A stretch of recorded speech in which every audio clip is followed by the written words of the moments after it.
তো হোটেলের মতো এরকম কালোজাম মিষ্টি আপনিও চাইলে বাসায় বানায় খাইতে পারেন অতি সহজেই। তো এরকম কালোজাম মিষ্টি বানাইতে কি কি উপকরণ লাগে সম্পূর্ণ দেখাবো এই ভিডিওতে। তো প্রথমে এখানে ছানাটা ভালো করে মিক্স করে নেবেন। তো আমি ছানাটা ভিডিও করতে পারিনি কে, তো ছানা পুরোপুরি কিভাবে মিক্স করে বা কি কি উপকরণ ছানার লাগে তো এটা আমি পরে আরেকটা ভিডিওতে দিব। তো ওইদিকে মিষ্টি প্রসেসিং চলতেছে আর এদিকে আমরা শিরাটা করে নিতেছিলাম।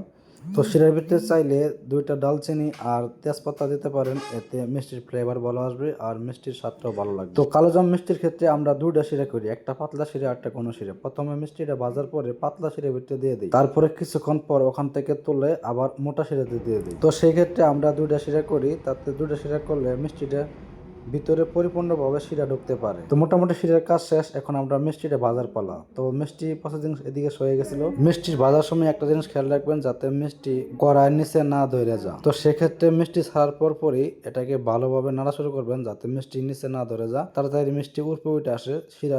তো মিষ্টি তেলের ভিতর ডালে দেওয়ার পর এইভাবে অনবরত নাড়তে হবে, যাতে মিষ্টি কোনো রকমই এক সাইডে না হয়। তো অবশেষে মিষ্টি ভাজা শেষ, এখন শিরা খাওয়ানোর পালা।